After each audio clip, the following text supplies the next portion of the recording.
남자친구가 1년 만에 처음으로 자기 엄마를 소개해줬어요. 저희 약혼 얘기를 하려고요.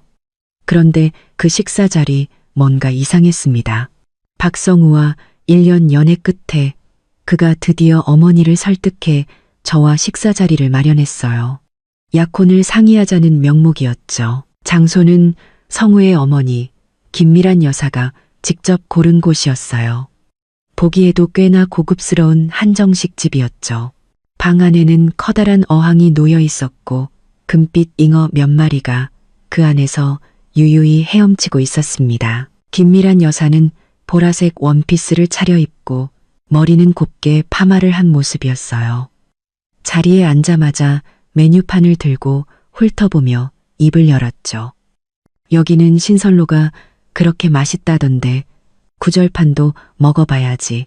귀한 거니까. 저는 옆에 앉아 물잔만 만지작거리며 어색하게 웃었습니다. 성우가 제 허벅지를 툭 치며 눈짓을 보냈어요. 신경 쓰지 말라는 뜻이었죠. 사실 저희 집 주방 이모님이 매일 끓여주시는 보양식에 비하면 아무것도 아니었지만 지금의 저는 평범한 집안의 하유정이니까요. 그저 웃으며 말할 수밖에 없었습니다. 어머님께서 주문하세요. 전 다 잘 먹어요. 잘 먹는다고 많이 먹으면 안 돼. 김미란 여사가 메뉴판을 내려놓고 저를 힐끗 쳐다봤습니다. 여자애는 기름진 거 너무 먹으면 나중에 애 낳기 힘들어. 저는 하마터면 손에 든 컵을 놓칠 뻔했습니다. 요즘 세상에 아직도 저런 말을 하는 사람이 있다니. 성우가 얼른 분위기를 수습했습니다. 엄마, 유정이 아직 어린데 그런 말씀을 왜 하세요? 그때 직원이 들어와 밑반찬을 놓기 시작했습니다. 아직 메인 요리가 나오기도 전인데 김미란 여사가 갑자기 창밖을 가리키며 눈을 빛냈습니다. 어머나, 맞은편에 있는 한복 가게가 세일하나 봐. 나 잠깐 구경 좀 하고 올게. 너희 먼저 먹고 있어. 성우가 자리에서 일어나며 말했습니다. 엄마, 제가 같이 가드릴게요. 아냐. 그녀는 손을 내저으며 가방을 들고 밖으로 나갔습니다. 금방 갔다 올 테니 둘이 얘기하고 있어. 문이 닫히고 방 안에 성우와 저 단둘이 남게 되자 그가 제 손을 잡으며 다정하게 웃었습니다. 유정아, 우리 엄마 원래 저러셔. 마음에 담아두지 마. 사실은 너 엄청 마음에 들어하셔. 그래요? 저는 손을 빼고 주전자를 들어 차를 따랐습니다. 난 잘 모르겠는데 진짜야. 그가 다가와 제게 입을 맞추려 했습니다. 약혼하고 빨리 결혼해서 튼튼한 아들 하나 낳아드리면 아마 널 보살처럼 모실걸. 마음이 편치 않았습니다. 제가 성우와 사귄 건 그가 집안 배경이나 따지는 다른 남자들과는 다르다고 생각했기 때문인데 어쩌다 그도 저런 말을 하게 된 걸까요? 그때 직원이 문을 열고 들어와 음식을 내려놓았습니다. 20대 초반으로 보이는 앳된 아가씨였죠. 가슴에는 미나라고 적힌 명찰이 달려 있었습니다. 그녀는 도미찜 한 접시를 식탁에 내려놓으며 제 눈치를 살피더니 이내 고개를 푹 숙였습니다.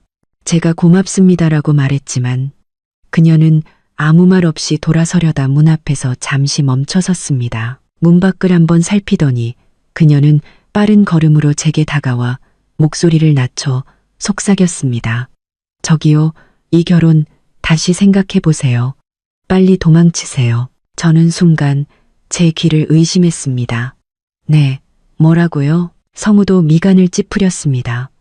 아니, 이 직원이 무슨 말을 하는 거야? 미나 씨는 얼굴이 새빨개져서 식판을 꽉 쥐었습니다.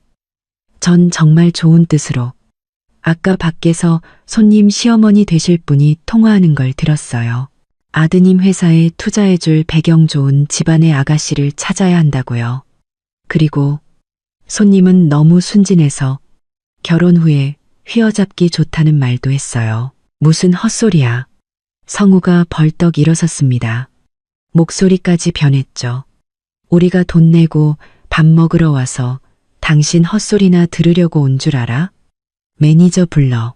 미나 씨는 겁을 먹고 뒤로 물러서며 눈시울이 붉어졌습니다. 제가 한 말 전부 사실이에요.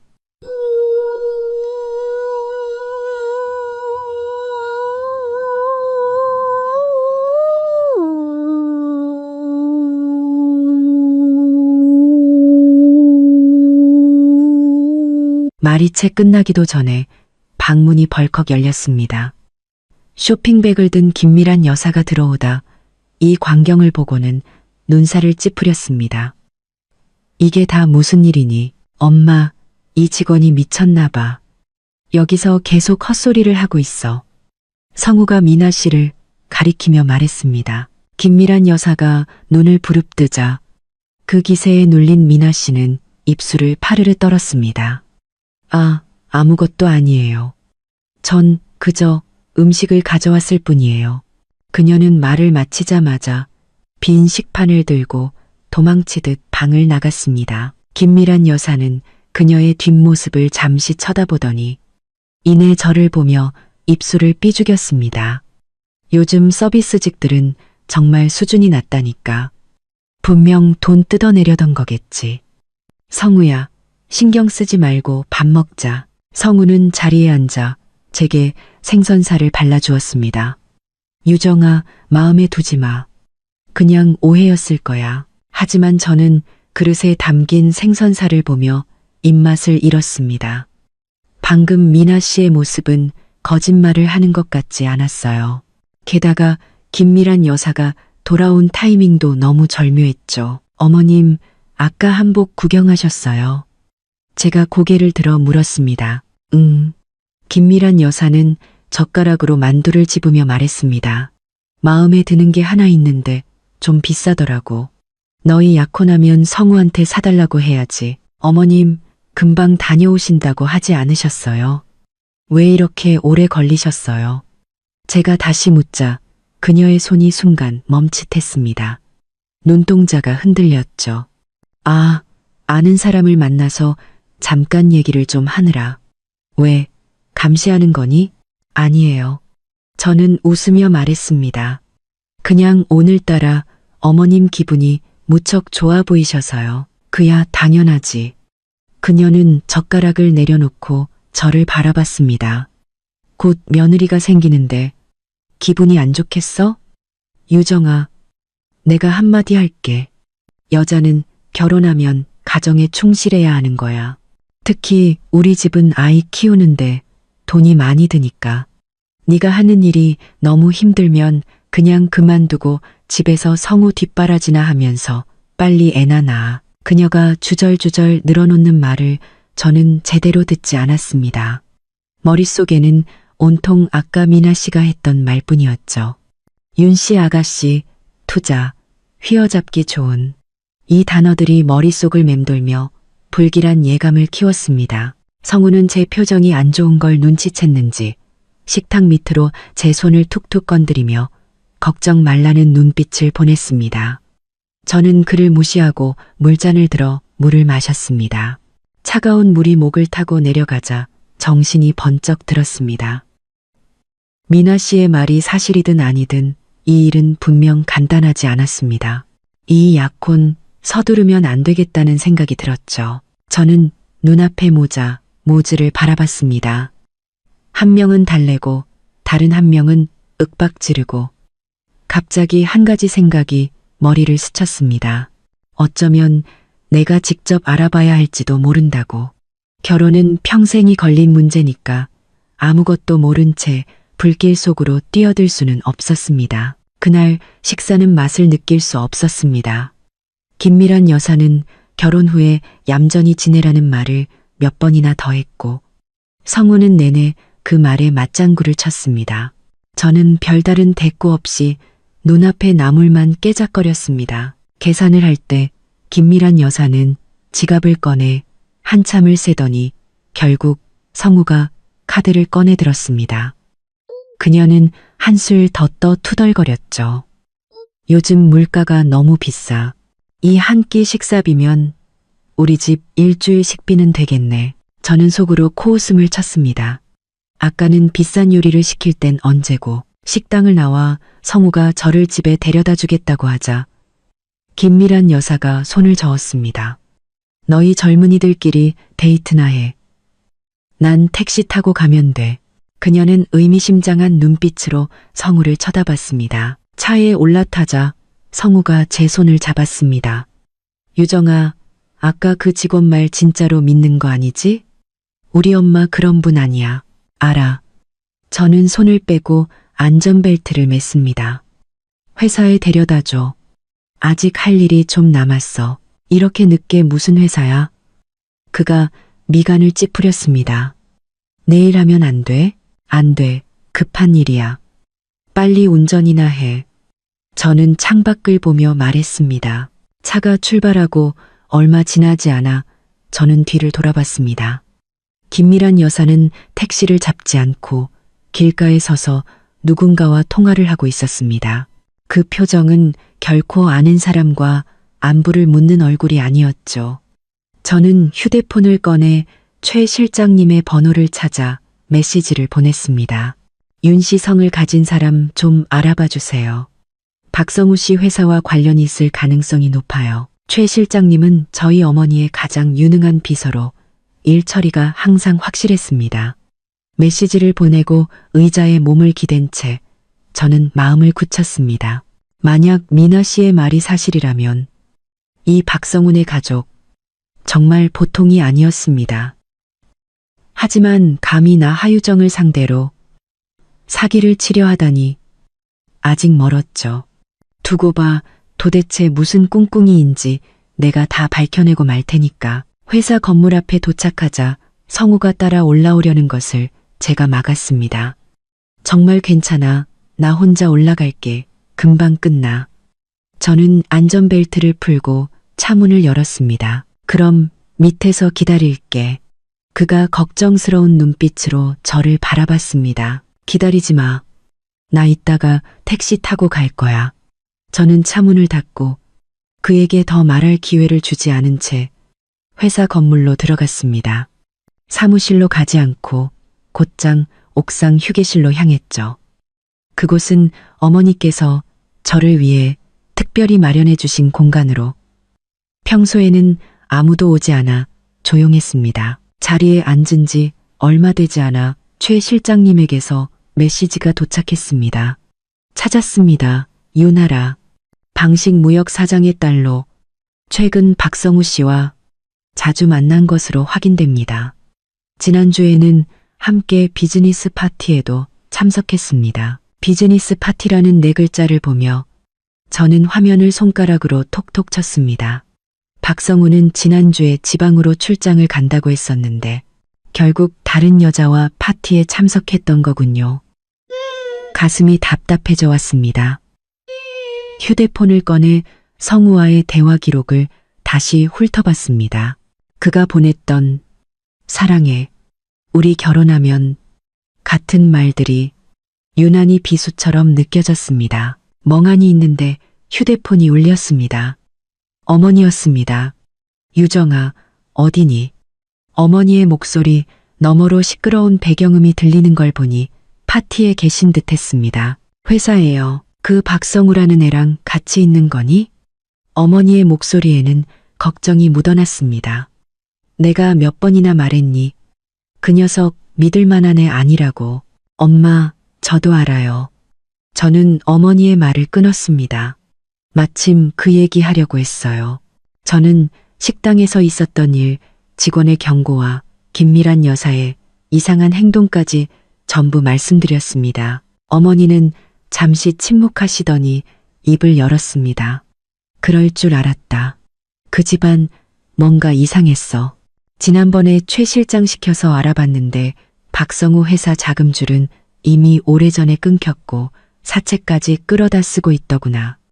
너한테 접근한 것도 분명 꿍꿍이가 있을 거야. 저도 그렇게 생각해요. 하지만 아직 확실한 증거가 없어서 이대로 끝낼 수는 없어요.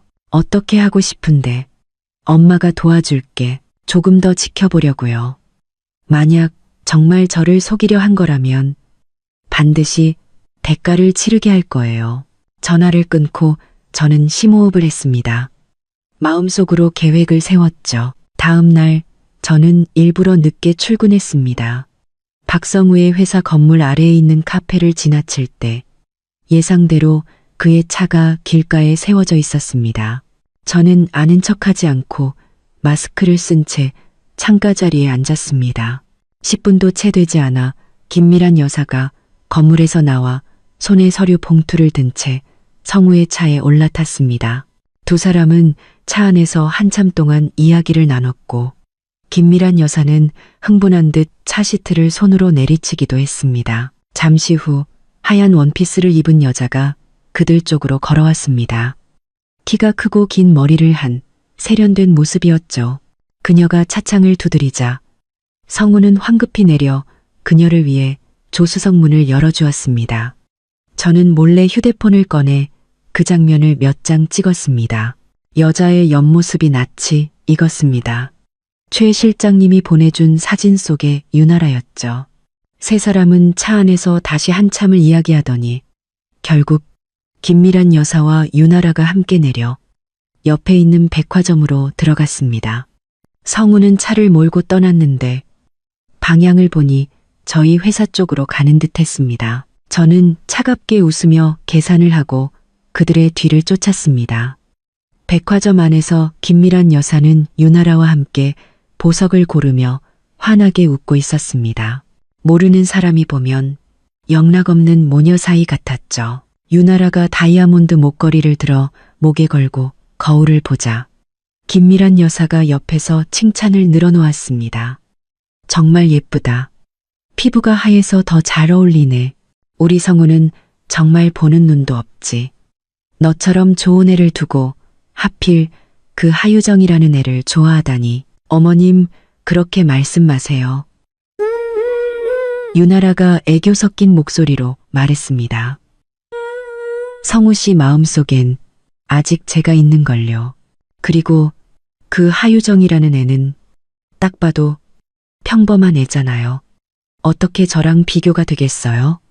성우 씨가 걔랑 헤어지고 나면 우리는 그 뒤의 말은 잘 들리지 않았습니다. 그들이 피팅룸으로 들어갔기 때문이죠. 저는 숨어서 그들을 기다렸습니다. 마음속에서 분노가 치밀어 올랐습니다. 역시 그 직원의 말이 모두 사실이었군요. 이 모자는 정말 저를 바보로 알고 있었습니다. 30분쯤 지나자 두 사람은 양손 가득 쇼핑백을 들고 나왔습니다. 김미란 여사는 유나라에게 붉은 봉투를 건네며 말했습니다. 이건 내가 주는 작은 성이야. 너랑 성우일이 잘 되면 더 좋은 거 해줄게. 유나라는 웃으며 봉투를 받았습니다. 감사해요, 어머님.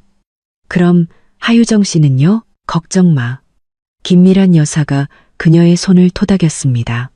나한테 다 방법이 있어. 걔는 순진에 빠져서 대충 둘러대면 알아서 물러날 거야. 걔가 떠나면 너는 바로 성우랑 결혼해서 애부터 낳아. 우리 집안은 이제 너만 믿는다. 두 사람은 웃으며 자리를 떴고 구석에 숨어있던 저를 발견하지 못했습니다. 저는 휴대폰을 쥔 손에 힘을 주었습니다. 손가락 마디가 하얗게 질릴 정도였죠. 그들은 단순히 성우와 저를 헤어지게 하려는 것뿐만 아니라 유나라를 이용해 아이까지 낳게 할 셈이었습니다. 정말 대단한 계획이었습니다. 회사로 돌아오자 예상대로 박성우가 건물 아래에서 저를 기다리고 있었습니다. 손에는 장미 꽃다발까지 들고 있었죠. 유정아, 왜 이렇게 늦게 왔어? 한참 기다렸잖아. 그가 웃으며 다가와 제 손을 잡으려 했습니다.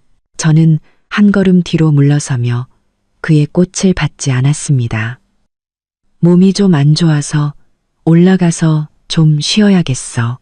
어디가 안 좋은데? 그가 미간을 찌푸렸습니다. 병원 가볼까? 아니, 괜찮아. 어제 잠을 좀 설쳐서 그런가 봐. 근데 오전에 어디 갔었어? 전화했는데 안 받던데. 그의 눈빛이 순간 흔들렸습니다. 아, 고객 만나고 있었어. 휴대폰은 무음으로 해놔서. 왜? 보고 싶었어. 아니, 그냥 저는 그를 바라봤습니다. 갑자기 그가 너무 낯설게 느껴졌습니다. 나 먼저 올라갈게. 저는 뒤돌아 건물 안으로 들어갔습니다. 박성우는 장미 꽃다발을 든 채 그 자리에 서 있었고 그 모습이 유난히 눈에 거슬렸습니다. 점심시간에 최 실장님에게서 메시지가 왔습니다. 박성우의 회사가 사채를 썼고 어제 김미란 여사가 유나라를 찾아간 것은 유나라의 집안의 빚을 갚아달라고 부탁하기 위해서였다는 내용이었습니다. 조건은 박성우가 유나라와 결혼하는 것이었고 유나라의 아버지도 동의했지만 박성우가 먼저 저와 깨끗하게 헤어져야 한다는 조건을 달았다고 합니다. 최 실장님은 덧붙였습니다. 아가씨, 그들은 아가씨와 박성우가 약혼한 뒤에 아가씨 댁에서 돈을 받아내 빚을 갚을 계획도 세웠습니다. 저는 휴대폰을 책상 위에 내려놓고 차갑게 웃었습니다.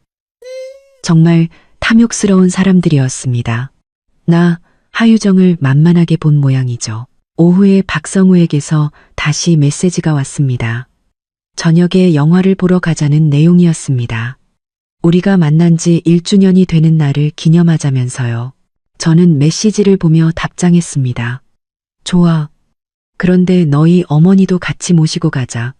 다 같이 보면 더 좋잖아. 그는 곧바로 답장을 보냈습니다. 엄마한테 물어볼게. 몇 분 후 그에게서 다시 메시지가 왔습니다. 엄마가 몸이 좀 안 좋으셔서 못 가시겠대. 우리 둘이 가자. 저는 웃었습니다. 몸이 안 좋다고요? 아마 유나라와 저를 어떻게 속일지 계획을 짜느라 바쁘겠죠. 저녁에 저는 일부러 예쁘게 꾸미고 박성우가 가장 좋아하는 향수를 뿌렸습니다. 그가 저를 데리러 왔을 때 그의 눈은 휘둥그레졌습니다. 유정아, 오늘 정말 예쁘다. 그가 웃으며 말했습니다.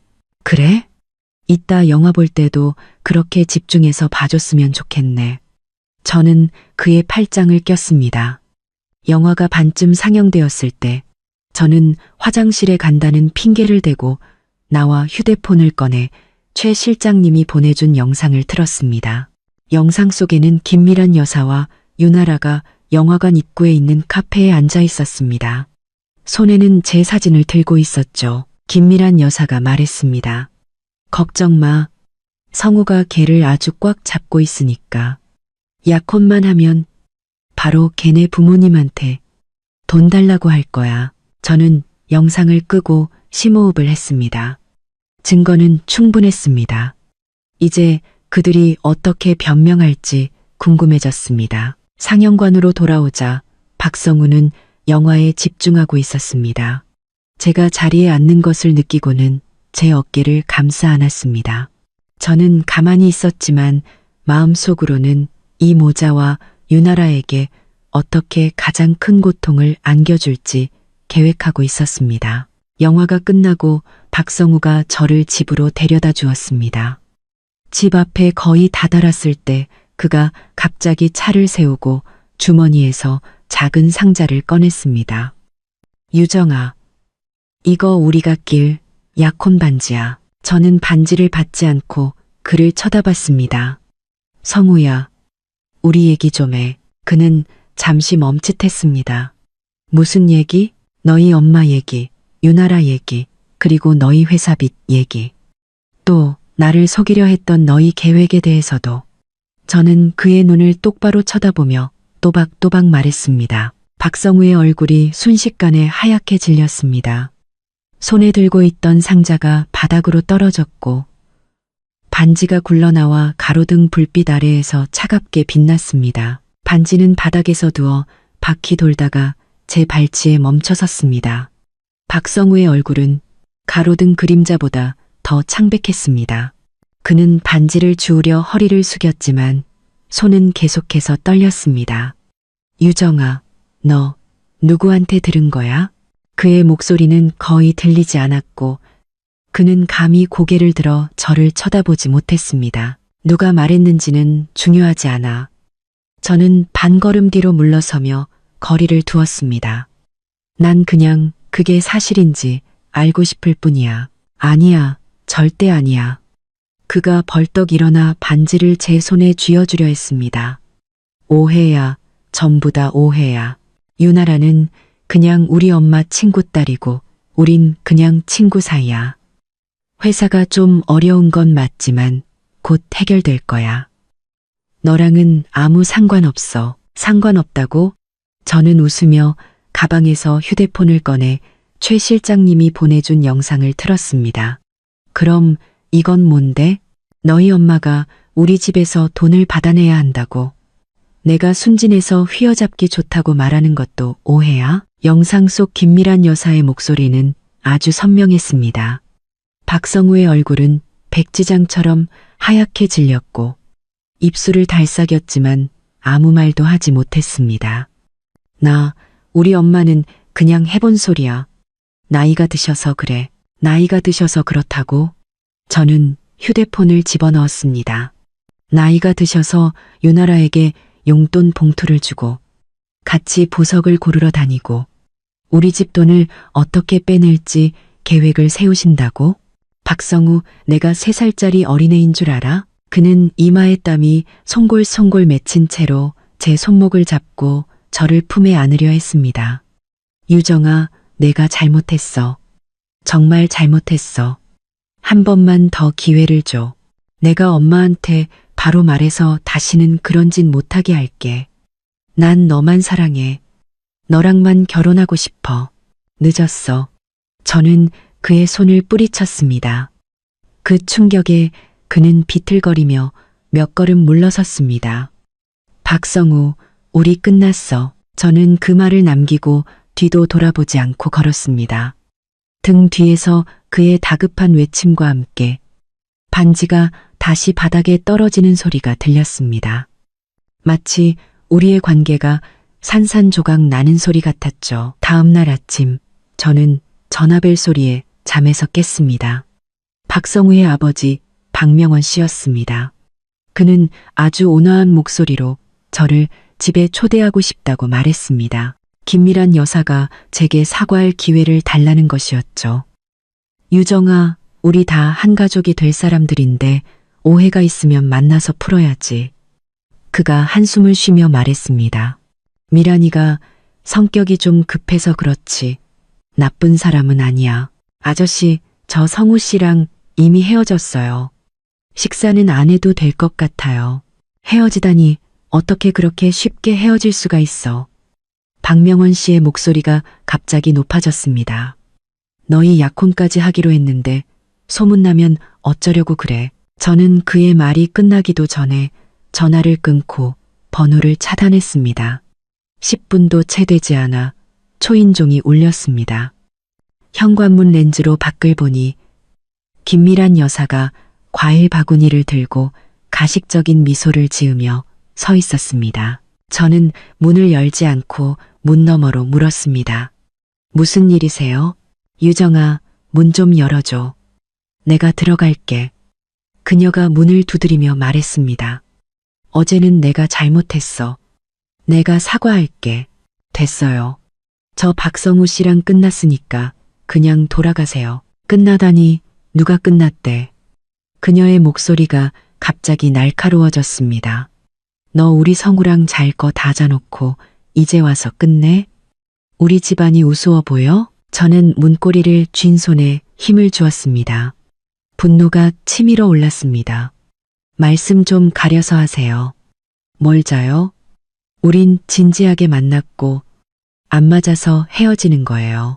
아줌마처럼 더러운 생각이나 하는 사람인 줄 아세요? 내가 더럽다고?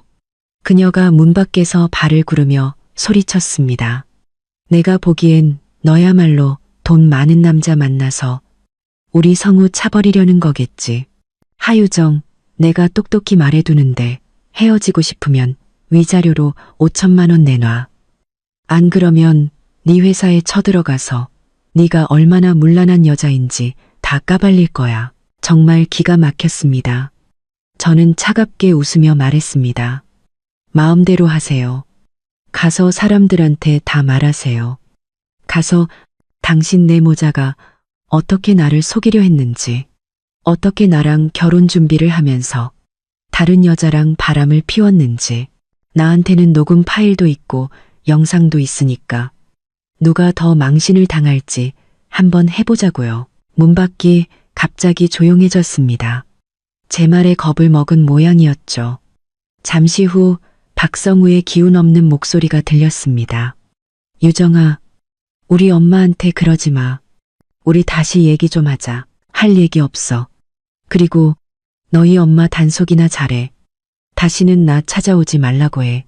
안 그러면 가만 안 있을 거야. 그들이 욕설을 내뱉으며 떠나는 소리를 듣고 나서야 저는 안도의 한숨을 내쉬었습니다. 등은 이미 땀으로 축축했습니다. 어머니께 전화를 드리려 휴대폰을 들었는데 박성우의 사촌 동생이라는 여자에게서 메시지가 와 있었습니다. 가족단체 채팅방 캡처 사진이었죠. 그 안에서 그녀는 제가 돈 많은 남자를 만나 박성우를 찾다고 말하고 있었고 다른 친척들은 박씨 집안을 위해 복수해야 한다며 거들고 있었습니다. 저는 그 캡처 사진을 박성우에게 바로 보냈습니다. 이게 네가 말하는 진심이야? 그는 곧바로 답장했습니다. 내가 시킨 거 아니야. 지금 당장 지우라고 할게. 하지만 30분이 지나도 단체 채팅방의 메시지는 그대로였고 오히려 그의 사촌 동생은 제가 사생활이 문란하고 예전에 낙태한 적이 있어서 임신도 못한다는 말까지 퍼뜨리고 있었습니다. 아마 김미란 여사가 시킨 말이겠죠.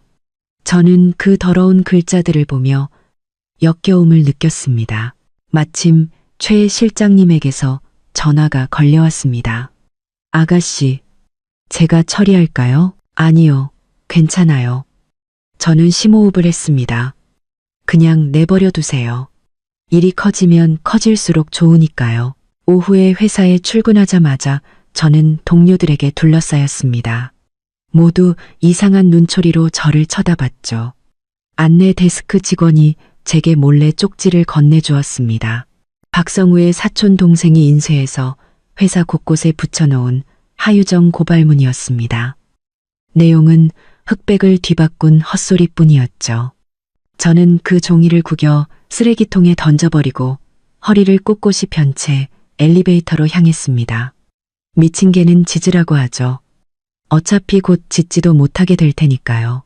자리에 앉자마자 박성우에게서 전화가 빗발쳤습니다. 저는 휴대폰을 꺼버렸습니다.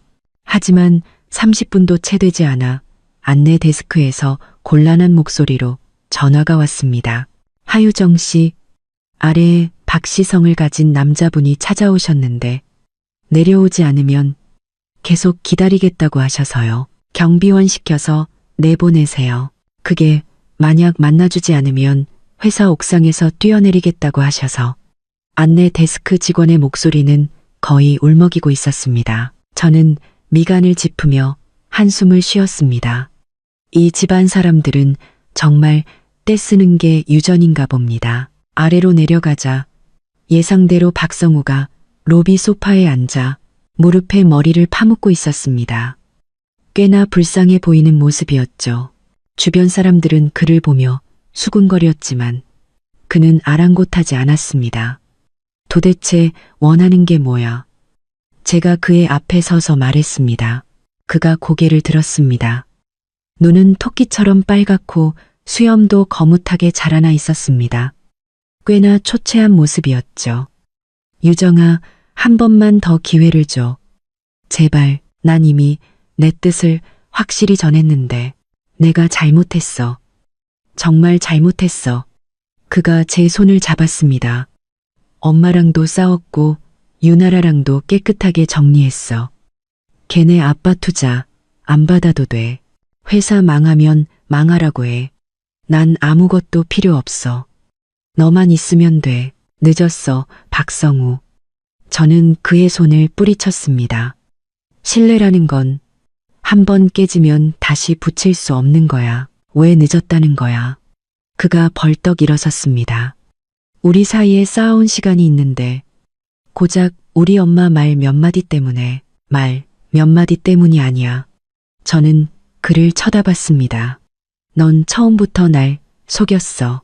너희 엄마가 나를 속이려는 걸 알면서도, 유나라의 존재를 알면서도 넌 내게 아무 말도 하지 않고 그들과 함께 연극을 했어.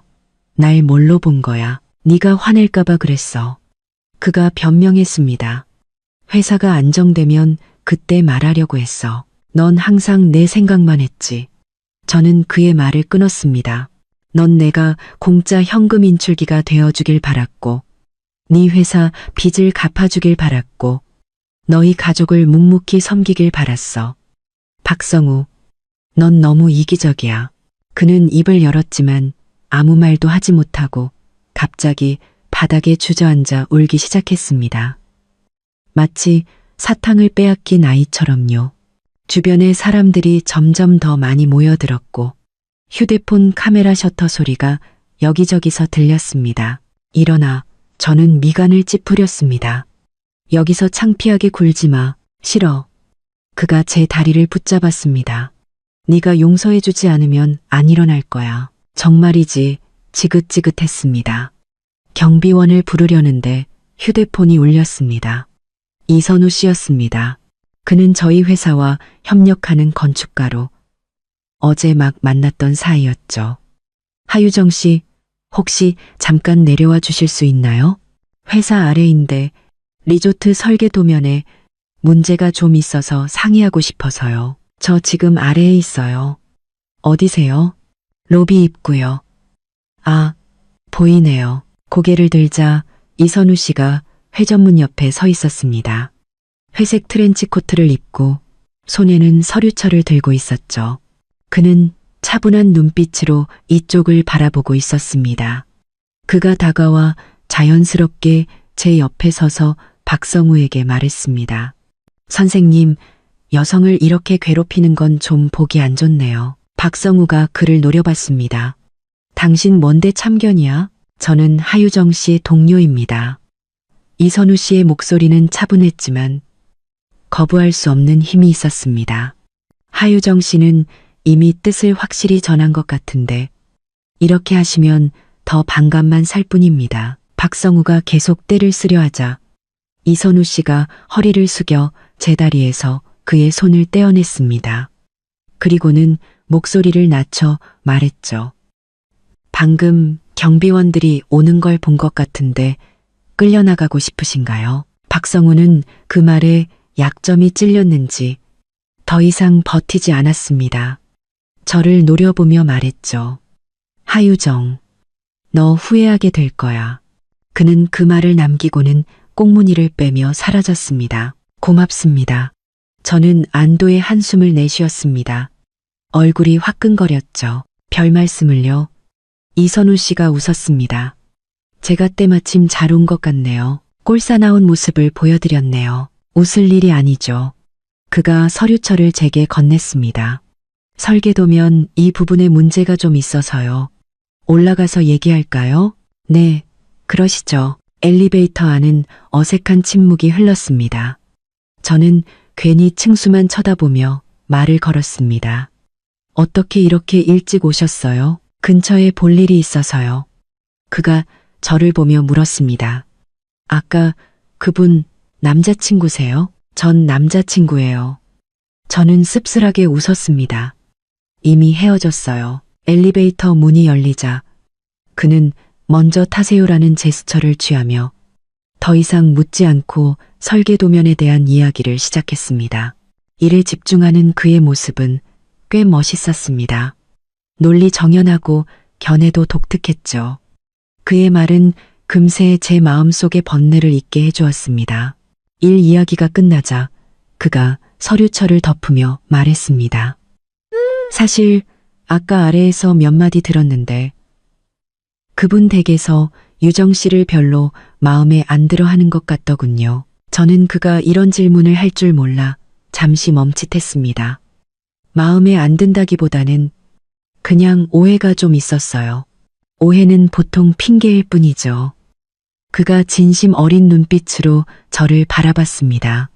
정말로 당신을 아끼는 사람은 당신을 지켜주지 상처받게 내버려 두지 않아요.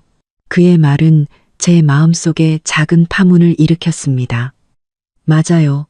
정말로 나를 아끼는 사람이라면 어떻게 내가 그의 가족에게 속고 상처받는 것을 보고만 있을 수 있을까요? 이선우 씨를 배웅하고 저는 창밖을 보며 문득 깨달았습니다. 예전에는 박성우에게도 사정이 있을 거라고 한 번 더 기회를 줘야 한다고 생각했지만 그건 모두 자기기만이었습니다.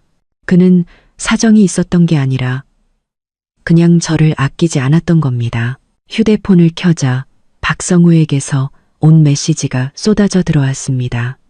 사과와 맹세가 가득했죠. 사촌 동생을 혼냈고 가족단체 채팅방도 없앴으니 마지막으로 한 번만 더 기회를 달라고 애원하고 있었습니다. 저는 그의 번호를 차단했습니다. 그의 아버지와 사촌 동생의 번호까지 하나도 남김없이요. 그렇게 하고 나니 마음이 한결 가벼워졌습니다. 마치 오랫동안 묵혀두었던 젖은 걸레를 버린 것처럼 신선한 공기를 마실 수 있게 된 기분이었습니다. 물을 한 잔 마시려는데 최 실장님에게서 메시지가 왔습니다. 아가씨, 김미란 여사가 유나라를 데리고 아가씨 회사로 갔습니다. 따지러 간다고 합니다. 저는 메시지를 보고 웃었습니다. 따진다고요? 아마 또 때를 쓰려는 거겠죠. 마침 저도 아직 놀이가 끝나지 않았는데 잘 됐네요. 저는 최 실장님에게 답장을 보냈습니다. 올라오라고 하세요. 그리고 우리가 준비한 선물도 같이 가져오시고요. 이제 이 연극도 클라이맥스로 가야죠. 최 실장님에게 메시지를 보낸 지 2분도 채 되지 않아 안내 데스크에서 다시 전화가 걸려왔습니다. 아까보다 더 긴장한 목소리였죠. 하유정 씨, 아래에 그 두 분이 이미 올라오셨어요. 경비원들이 막지 못해서 지금 사무실 쪽으로 오고 계세요. 알았어요. 저는 손에 들고 있던 서류를 내려놓고 찻잔을 들어 차를 한 모금 마셨습니다. 따뜻한 차가 목을 타고 내려가자 들떴던 마음이 조금 가라앉았습니다. 찻잔을 내려놓자마자 사무실 문이 쾅 소리를 내며 열렸습니다. 김미란 여사가 앞장서서 들어왔고 그 뒤를 유나라가 눈물을 글썽이며 따라 들어왔습니다. 두 사람의 모습은 극명한 대조를 이루었죠. 하유정, 이 여우 같은 년. 김미란 여사는 들어오자마자 제 코앞까지 다가와 소리쳤습니다. 침이 제 얼굴에 튈 정도였죠. 우리 성우가 너한테 뭘 그렇게 잘못했는데 다른 놈이랑 바람을 피워? 저는 책상 위 티슈를 뽑아 얼굴을 닦으며 차가운 눈빛으로 그녀를 쳐다봤습니다. 김미란 여사님, 말씀은 증거를 가지고 하셔야죠. 제가 다른 남자랑 바람을 피웠다고요? 증거 있으세요? 김미란 여사는 마치 세상에서 가장 웃긴 농담을 들은 것처럼 소리쳤습니다. 그녀는 방금 제 사무실을 나간 이선우 씨의 뒷모습을 가리켰습니다. 방금 그 남자 아니야? 너희 둘이 로비에서 껴안고 난리도 아니더만. 다른 사람들이 다 장님인 줄 알아? 김미란 여사 뒤에 서 있던 유나라가 때를 맞춰 입을 열었습니다. 그녀의 목소리는 바람만 불어도 쓰러질 듯 가냘팠습니다. 유정 씨, 저를 싫어하는 건 알겠지만 그렇다고 이런 식으로 성우 씨랑 헤어지려고 하면 안 되죠. 성우 씨는 저를 사랑해요. 유정 씨가 이렇게 하면 그 사람만 더 힘들어진다고요. 사랑한다고? 저는 믿을 수 없다는 듯 웃음을 터뜨렸습니다. 유나라 씨, 뭔가 착각하고 있는 것 같은데 박성우는 어제만 해도 제 앞에서 무릎 꿇고 다시 만나달라고 빌었어요. 어떻게 하루 만에 사랑하는 사람이 당신으로 바뀔 수가 있죠? 그의 마음은 돌이라도 돼서 그렇게 쉽게 변하는 건가요? 제 말에 유나라의 얼굴이 하얗게 질렸습니다. 그녀의 눈에서는 눈물이 쉴 새 없이 흘러내렸습니다. 거짓말. 성우 씨는 당신을 그냥 동생처럼 생각했을 뿐이야. 그 사람이 사랑하는 건 항상 나였어. 아, 그래요? 저는 눈썹을 치켜 올리며 서랍에서 휴대폰을 꺼내 녹음 파일을 틀었습니다. 어제 박성우가 제 집 아래에서 다시 만나달라고 애원할 때 녹음한 것이었죠. 그의 목소리가 휴대폰에서 선명하게 흘러나왔습니다. 유정아, 난 너만 사랑해. 유나라랑은 아무 사이도 아니야. 제발 한 번만 더 기회를 줘. 응? 녹음이 끝나자 사무실은 정적에 휩싸였습니다. 유나라의 얼굴은 새하얗게 질렸고 입술을 파르르 떨며 아무 말도 하지 못했습니다. 김미란 여사의 표정도 굳어 있었습니다. 제가 녹음을 했을 줄은 몰랐던 모양이죠. 한참 후에야 정신을 차린 김미란 여사가 제 휴대폰을 낚아채 바닥에 던지려 했습니다. 저는 이미 예상하고 있었기에 재빨리 손을 거두었습니다. 그녀는 허공을 휘젓다가 비틀거리며 넘어질 뻔했습니다. 네가 감히 날 속여? 김미란 여사가 분을 이기지 못하고 소리쳤습니다. 하유정, 내가 똑똑히 말해두는데 네가 무슨 짓을 하든 성우는 우리 집으로 돌아와서 아라랑 결혼할 거야. 결혼? 저는 차갑게 웃었습니다. 남의 관계나 망치는 제3자가 감히 박성우랑 결혼할 자격이 있다고 생각해요? 헛소리 마. 난 제3자가 아니야. 유나라가 소리쳤습니다. 네가 먼저 성우 씨의 소중함을 몰라봤잖아. 그래서 내가 그 사람 옆에 있어 준 거야. 내가 소중함을 몰라봤다고? 저는 사진 한 뭉치를 책상 위에 던졌습니다. 그럼 이건 뭔데? 너랑 박성우가 호텔 앞에서 껴안고 레스토랑에서 애정행각 벌이는 것도 내가 소중함을 몰라봐서 그런 거야? 사진 속에는 유나라와 박성우가 다정하게 있는 모습이 선명하게 담겨 있었습니다. 유나라의 얼굴에서 핏기가 완전히 가셨습니다. 그녀는 얼굴을 감싸준 채 울음을 터뜨렸습니다. 김미란 여사는 그 사진들을 보고 분노에 몸을 떨었습니다. 네가 감히 우리를 미행해? 하유정, 너 정말 무서운 애구나. 무섭다고요? 저는 자리에서 일어나 그녀를 내려다봤습니다. 당신 내 모자의 계략에 비하면 이건 아무것도 아니죠. 나랑 결혼 준비를 하면서 유나라랑 바람 피우고 우리 집 돈까지 빼돌리려 했던 당신들이야말로 진짜 무서운 사람들이지. 우린 그런 적 없어. 김미란 여사가 끝까지 우겼습니다. 다 오해야, 오해. 저는 최 실장님이 가져다 준 박성우 회사 부채 명세서를 꺼내 들었습니다. 그럼 이건요. 박성우 회사가 이렇게 많은 빚을 졌는데 우리 집에서 갚아주길 바랐던 것도 오해인가요? 김미란 여사는 부채 명세서를 보고 눈이 휘둥그레졌습니다. 믿을 수 없다는 표정이었죠. 그녀는 입을 열었지만 아무 말도 하지 못했습니다. 바로 그때 사무실 문이 다시 열리고 박성우가 헐떡이며 들어왔습니다. 그는 사무실 안의 광경을 보고 당황했습니다. 엄마, 아라야, 너희가 왜 여기에? 성우야, 잘 왔다. 김미란 여사가 구세주라도 만난 듯 박성우의 팔을 잡았습니다. 어서 이 여우 같은 년한테 말해줘. 네가 사랑하는 건 아라고 얘랑 결혼할 거라고. 박성우는 저와 유나라를 번갈아 쳐다보며 어쩔 줄 몰라 했습니다. 엄마, 제발 그만해. 집에 가서 얘기하자. 싫어. 오늘 여기서 확실히 해야겠어. 넌 도대체 누굴 선택할 거야? 박성우의 시선은 결국 유나라에게 향했습니다. 그는 이를 악물고 결심한 듯 말했습니다. 유정아, 미안해. 내가 사랑하는 사람은 아라야. 우리 그냥 그만하자. 그 말을 들었을 때 제 마음속에는 조금의 슬픔도 없었습니다. 오히려 홀가분했죠. 저는 박성우를 쳐다보며 담담하게 말했습니다. 알았어. 김미란 여사와 유나라는 박성우의 말을 듣고 의기양양한 미소를 지었습니다. 자신들이 이겼다고 생각했겠죠.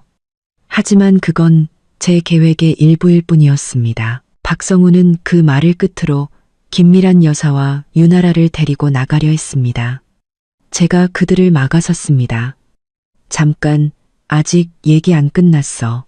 나를 속이려 했던 걸 그냥 이렇게 넘어가려고? 저는 그들을 경멸의 눈빛으로 쳐다봤습니다. 박성우, 내 회사 빚은 나랑 아무 상관없으니까 다시는 내 돈 넘보지 마. 그리고 너희가 내 뒤에서 했던 그 더러운 말들로 내가 입은 피해 하나하나 다 계산해서 갚게 해줄게. 네가 뭘 어쩔 건데? 김미란 여사가 허세를 부렸습니다. 우린 너 하나도 안 무서워. 안 무섭다고요. 저는 웃으며 휴대폰을 들어 최 실장님에게 전화를 걸었습니다. 최 실장님, 그 서류들 좀 가져다 주세요. 얼마 지나지 않아 최 실장님이 서류 봉투를 들고 들어왔습니다. 아가씨, 다 준비됐습니다. 저는 서류 봉투를 열어 그 안에 서류들을 책상 위에 하나씩 펼쳐 놓았습니다. 박성우 회사의 탈세 증거와 김미란 여사와 유나라가 저를 속이려 모의했던 대화 기록이었죠. 박성우, 김미란, 유나라는 그 서류들을 보고 얼굴이 굳어졌습니다. 박성우는 주먹을 꽉 쥐었고 손가락 마디가 하얗게 질렸습니다. 하유정, 네가 감히 우리를 조사해? 조사? 저는 차갑게 웃었습니다. 너희가 먼저 날 속이지 않았다면 내가 이렇게까지 했을까? 이건 다 너희가 자초한 일이야. 이 서류들로 뭘 어쩔 셈이야. 김미란 여사의 목소리가 떨렸습니다. 그녀는 이 서류들이 공개되면 박성우가 끝장이라는 것을 알고 있었죠. 뭘 어쩌긴요. 저는 그들을 쳐다봤습니다. 간단해요. 공개적으로 저한테 사과하고 제가 입은 손해를 배상하든지 아니면 제가 이 서류들을 관계기관에 넘겨서 법대로 처리하게 하든지 둘 중 하나를 선택하세요. 우리가 왜 너한테 사과해야 하는데? 김미란 여사가 끝까지 버텼습니다. 네가 먼저 성우랑 아라 사이를 갈라놓았잖아. 내가 갈라놓았다고요? 저는 기가 막혀 웃었습니다. 그들의 관계는 처음부터 배신과 거짓으로 시작된 거였어요. 내가 그걸 망쳤다고 한들 뭐가 문제죠? 유나라가 갑자기 바닥에 무릎을 꿇고 제 바짓가랑이를 붙잡았습니다. 유정 씨, 제발 저희 좀 봐주세요. 저희가 잘못했어요. 다시는 안 그럴게요. 저는 그녀의 손을 뿌리쳤습니다. 이제 와서 잘못했다고? 너무 늦었잖아. 박성우도 다가와 부드러운 목소리로 말했습니다. 유정아, 내가 잘못했어. 이번 한 번만 용서해주라. 우리가 공개적으로 사과하고 손해도 다 배상할게. 저는 그들의 모습을 보며 조금의 동정심도 느끼지 못했습니다. 이번에 그들을 용서하면 그들은 분명 더 악랄하게 저를 괴롭힐 것이라는 걸 알고 있었기 때문이죠. 사과와 배상은 당연히 해야지. 하지만 그걸로는 부족해. 박성우, 넌 유나라랑 관계를 끊고 너희가 먼저 나를 배신했다고 공개적으로 발표해야 해. 뭐라고? 박성우와 유나라가 동시에 소리쳤습니다. 제가 그런 요구를 할 줄은 몰랐던 모양이죠. 싫어. 유나라가 소리쳤습니다. 나랑 성우 씨는 진심으로 사랑하는 사이라고. 우린 헤어질 수 없어. 진심으로 사랑한다고? 저는 그녀를 쳐다봤습니다. 정말로 사랑했다면 남을 배신하는 짓은 하지 않았겠지. 이제 와서 그런 말 해봤자 소용없어. 박성우는 미간을 찌푸린 채 깊은 생각에 잠겼습니다. 제 요구를 들어주지 않으면 어떤 결과가 닥칠지 알고 있었지만 유나라와 헤어지는 것은 아쉬워하는 눈치였습니다. 한참 후에야 그가 고개를 들고 단호하게 말했습니다. 알았어, 그렇게 할게. 유나라는 믿을 수 없다는 듯 박성우를 쳐다봤습니다. 성우 씨, 어떻게 나한테 이럴 수 있어? 박성우는 그녀의 시선을 피했고 김미란 여사도 한숨을 쉬며 아무 말도 하지 않았습니다. 좋아. 저는 만족스럽게 고개를 끄덕였습니다. 3일의 시간을 주지. 3일 뒤에도 당신들의 사과와 배상을 받지 못하면 이 서류들은 관계기관 책상 위에 올라가게 될 거야. 저는 그 말을 끝으로 의자에 앉아 더 이상 그들을 쳐다보지 않았습니다. 박성우는 김미란 여사와 유나라를 데리고 꽁무니를 빼며 사무실을 나갔습니다. 그들의 뒷모습을 보며 저는 조금의 성취감도 느끼지 못했습니다. 오히려 피곤함이 몰려왔죠. 이 지긋지긋한 연극도 이제 곧 끝이 나겠네요. 최 실장님이 걱정스러운 눈빛으로 저를 바라봤습니다. 아가씨, 괜찮으세요? 괜찮아요. 저는 웃으며 말했습니다. 최 실장님, 고마워요. 별 말씀을요. 그럼 이제 어떻게 할까요? 그들의 사과와 배상을 기다려야죠. 만약 딴짓을 하려거든 가만두지 않을 거예요. 최 실장님은 고개를 끄덕이고 사무실을 나갔습니다. 사무실은 다시 조용해졌습니다. 저는 창밖을 보며 생각에 잠겼습니다. 이번 일을 겪으면서 저는 예전처럼 순진하게 살 수는 없다는 것을 깨달았습니다. 이 세상 모든 사람이 진심으로 대할 가치가 있는 것은 아니었습니다. 어떤 사람들은 잘해줄수록 더 기어오르기 마련이죠. 그래서 우리는 자신을 보호하는 법을 배워야 하고 옳고 그름을 분별할 줄 알아야 합니다. 가치 없는 사람들에게는 용감하게 아니오라고 말할 수 있어야 합니다. 그래야만 이 복잡한 세상에서 더 잘 살아남을 수 있으니까요. 3일은 금방 지나갔습니다. 그동안 박성훈의 가족에게서는 아무런 연락도 없었습니다. 그들이 딴 마음을 품고 있다는 것을 직감했죠. 저는 휴대폰을 들어 관계기관에 전화를 걸었습니다. 이제 그들을 기다리는 것은 법의 심판뿐일 겁니다. 그리고 저 또한 새로운 삶을 시작할 거고요. 관계기관에 전화를 끊고 저는 의자에 몸을 기댄 채 천장을 멍하니 쳐다봤습니다. 사무실은 조용했고 가끔 에어컨 바람 소리만 들려왔습니다. 사실 전화를 걸 때 손이 조금 떨렸습니다. 이렇게까지 누군가와 관계를 끊어내는 것은 처음이었으니까요. 하지만 박 씨 가족의 얼굴을 떠올리니 이 분노를 사귈 수 없었습니다. 휴대폰이 울렸습니다. 어머니의 영상통화 요청이었죠. 저는 심호흡을 하고 전화를 받았습니다. 화면 속 어머니는 사무실 소파에 앉아 와인을 마시고 계셨습니다. 아가, 일은 다 끝났니? 최 실장한테 박성우 얘기는 다 들었어.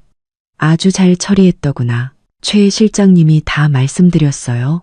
그럼 네가 하는 일을 내가 모를 줄 알았어?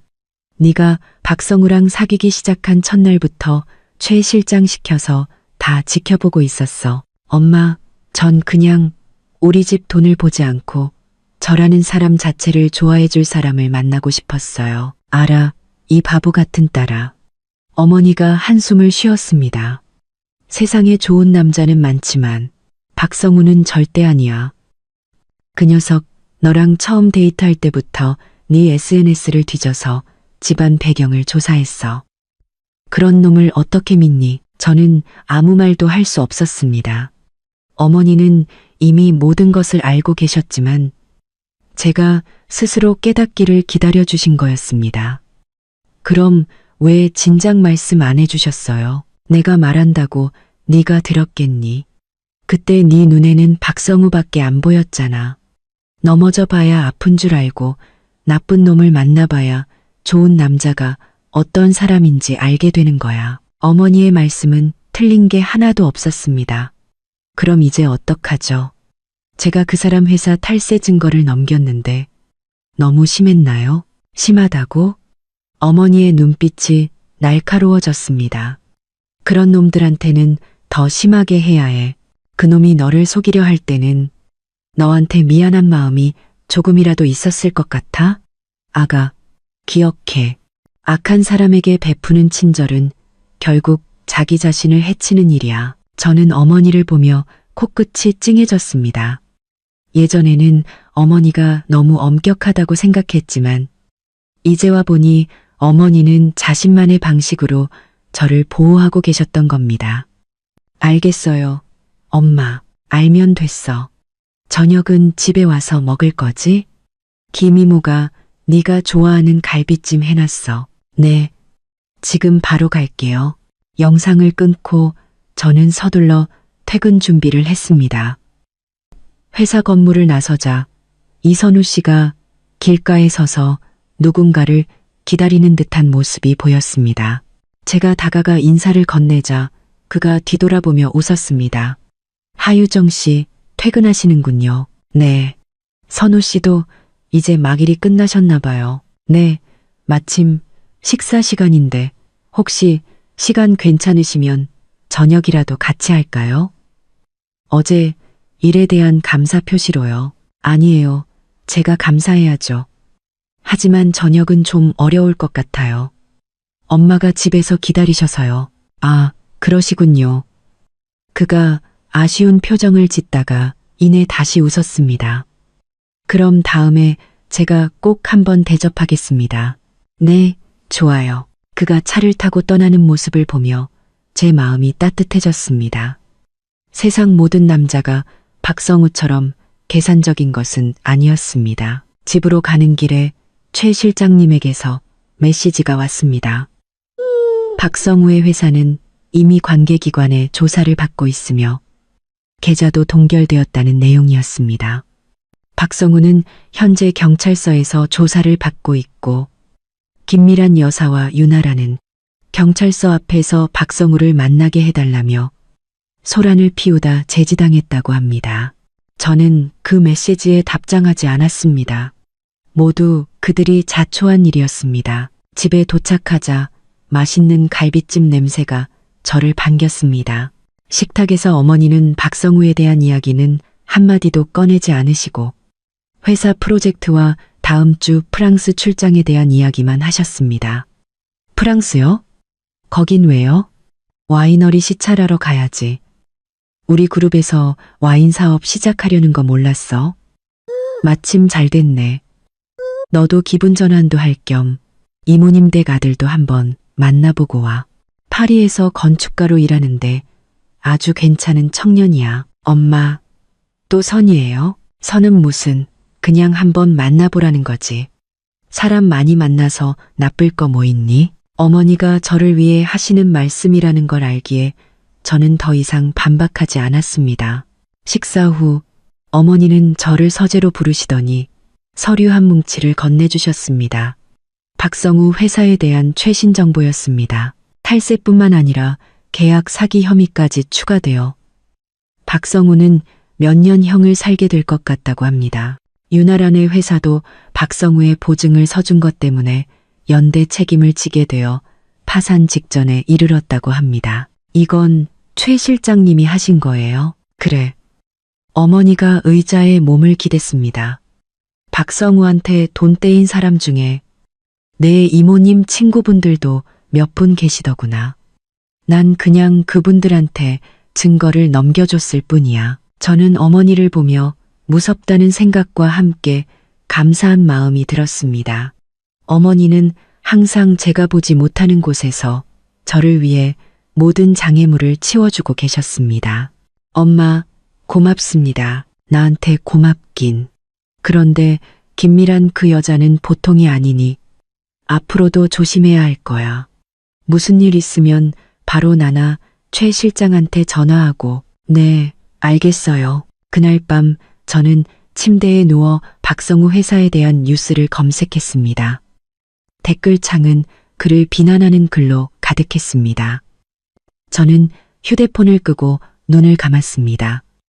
마음속에는 복수심보다는 모든 것이 끝났다는 안도감만 남았습니다. 진정한 사랑을 시험해 보려다 시작된 이 소동은 이렇게 막을 내렸습니다. 과정은 힘들었지만 후회는 없습니다. 적어도 저는 진정한 사랑은 신분을 숨기거나 자신을 희생할 필요가 없다는 것을 깨달았으니까요. 앞으로는 나 자신을 더 사랑하며 잘 살아갈 겁니다. 사랑은 자연스럽게 찾아오겠죠.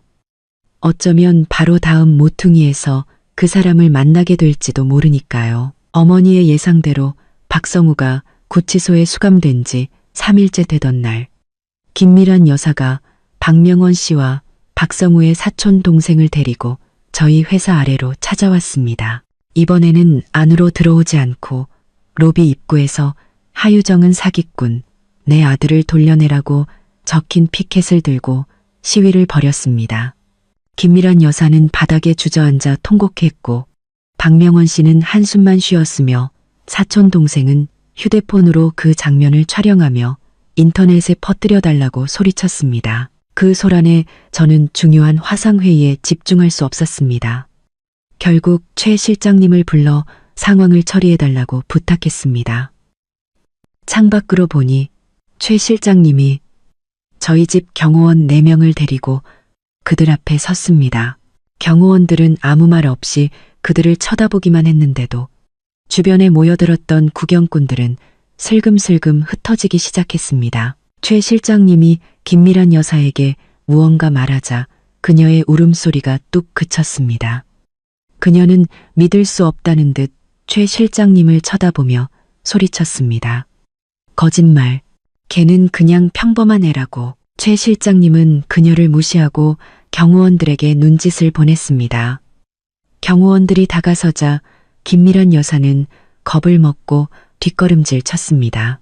최 실장님은 휴대폰을 꺼내 녹음 파일을 틀었습니다. 며칠 전 김미란 여사가 유나라와 나누었던 대화였죠.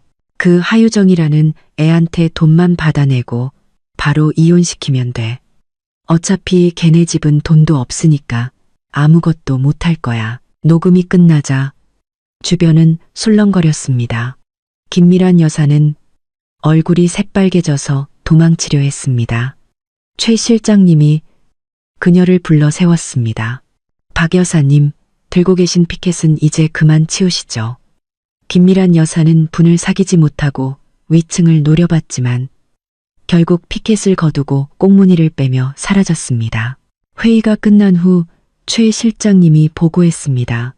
아가씨 김미란 여사에게 아가씨가 하성그룹의 상속녀라는 사실을 밝혔습니다. 처음에는 믿지 않기에 아가씨 명함을 보여주니 그제야 조용해지더군요. 잘하셨어요. 다시는 헛된 꿈을 꾸지 못하게요. 하지만 그 여자의 눈빛을 보니 아직 포기하지 않은 것 같습니다.